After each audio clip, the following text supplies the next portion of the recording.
par la suite. Si nous arrivons maintenant à une question de Madame Marie-Louise Faure à Madame la ministre du Logement. Merci Madame la Présidente, Madame la Secrétaire d'État. Ma question porte sur la réforme des aides personnalisées au logement pour les personnes en situation de handicap. La loi de finances pour 2016 prévoyait qu'à partir du 1er octobre 2016, la valeur du patrimoine des allocataires serait désormais prise en compte pour le calcul de l'aide personnelle au logement. Si ce montant est supérieur à 30 000 €, le montant des APL sera diminué, voire supprimé. Dans un communiqué de presse de votre ministère du 22 septembre dernier, il a été précisé que les titulaires de l'allocation adulte handicapé et les personnes âgées dépendantes en EHPAD ne seraient pas concernés par cette mesure. Mais qu'en est-il des personnes handicapées qui ne perçoivent pas l'AAH parce que le montant brut de leur retraite est légèrement supérieur à celui de l'AAH? L'effet de seuil de cette mesure crée ainsi une distinction entre personnes handicapées, celles percevant l'AAH et celles aux droits reconnus à l'AAH, mais qui ne la perçoivent pas du fait du dépassement même minime du montant brut de leur retraite. Cela a en outre un effet domino sur toutes les allocations supplémentaires liées à cette allocation adulte handicapé. Madame la ministre, je voudrais savoir quelles sont les mesures que vous envisagez de prendre afin de rétablir une égalité de fait mise à mal par cet effet domino dramatique dans certains cas entre personnes handicapées. Je vous remercie de votre réponse. Merci Madame Faure. La parole est à Madame la secrétaire auprès du ministre de l'Économie.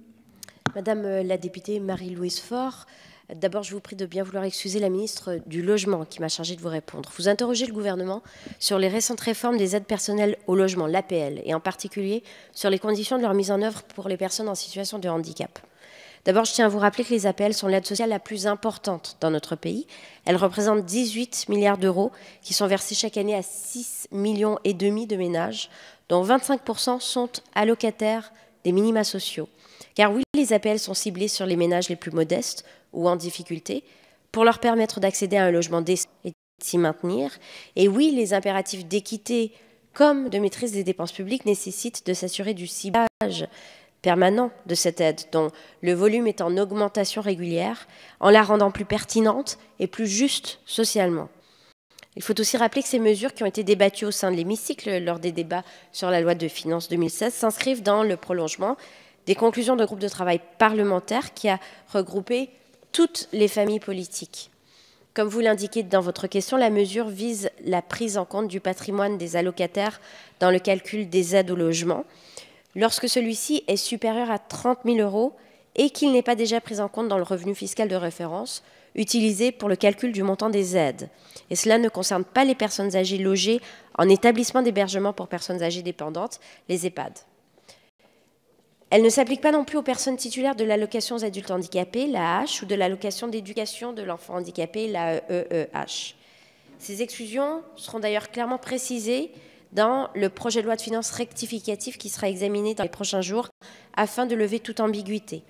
Dans cette même logique, et pour tenir compte des charges particulières que doivent assumer ces bénéficiaires titulaires ou non de l'AAH et de l'AEEH, l'assiette du patrimoine prise en compte pour le calcul des aides au logement ne prend pas en considération les produits financiers qui leur sont spécifiquement dédiés, à savoir le compte épargne handicap et la rente de survie.